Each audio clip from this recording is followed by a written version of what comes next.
So Jesse, everybody talks about what Mikey has to overcome in this fight. But what do you have to overcome and what do you have to prove on this fight? What do I have to prove?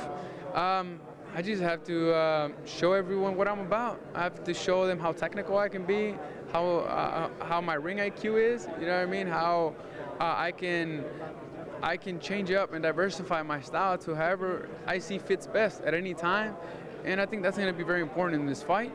I think that that's going to surprise a lot of people, and it's going to give me the respect that I deserve. You talk about respect, and you've been an underdog most of your career in a lot of fights. Have you embraced that role of just being the underdog, and does it motivate you heading into this type of fight? Listen, man, being the underdog definitely motivates me. In other words, it pisses me off to the point where I say I'm going to prove everyone wrong. I grew up that way. I grew up that way as a young kid. A lot of people didn't believe in me, but I believed in myself. And I would tell them as a 12-year-old, 13-year-old, I'm going to be world champion one day. And they just kind of wouldn't pay attention to me, ignore me, and say, yeah, sure. Look at me now, 2-division world champion. It just proves that, you know, no one has power over you. You have power over yourself and over your future and what you want to accomplish. So all you have to do is believe in yourself, push forward, show everyone what you're about. Don't let the negative comments really, or negative ideas, negative, you know, just anyone being negative, stay away from them. You know, just prove them wrong. Use that to fuel you to be successful in whatever it is that you do.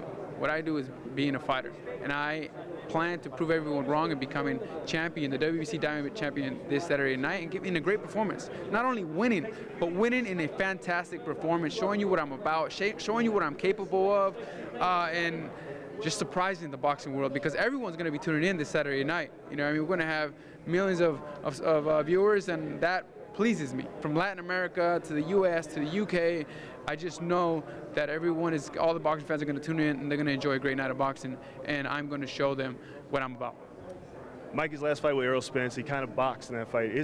You're a different style, though. You have been known to bring wars to guys. Should we expect you to bring a war to Mikey Garcia on Saturday night?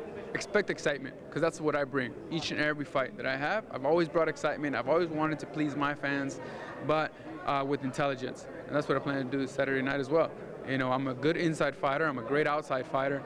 I can change it up at any given time. It all depends on how I feel and what I see in the atmosphere.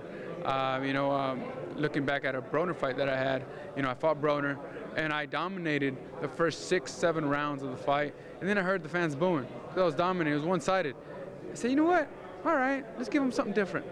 I got in the clinches. I got in the inside, you know, started banging a little bit with him. Maybe, you know, letting him, made it more of a inside fight when I was benefiting from having a long-distance type of fight. And that's what I do for the fight fans. You know what I mean? They talk to me, I hear them, and I go out there and I put it to action. So I'm a fan-friendly fighter. I'm an action-packed fighter. And you're going to get that same energy come Saturday night against Mikey Garcia in a way where I plan to become world champion once again. Will size matter in this fight? I think several things are going to make a difference in the fight, and several advantages that I have. And size will matter. I mean, I am the natural welterweight. I am the longer fighter, but I am the stronger fighter, most importantly. And I'm gonna show that come Saturday night.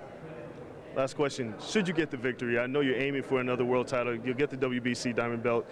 What's next after this? Who are you aiming for? Is it a rematch with Manny Pacquiao? Is it going up to 54? Where are we going to see Jessie Vargas next? I've just talked to my promoter and advisors, but I'd say that a rematch against Pacquiao sounds really good. It's something that I've been tempted to have, and I've been wanting, honestly, for a couple years now. That rematch is very important to me, and because I feel that I'm a better fighter now than I was in 2016. And if not him, then Errol Spence as well is another fight that I'm very interested in. I think we can make a great fight together, and we'll see. But like I said, we have to speak with the team and see what's next.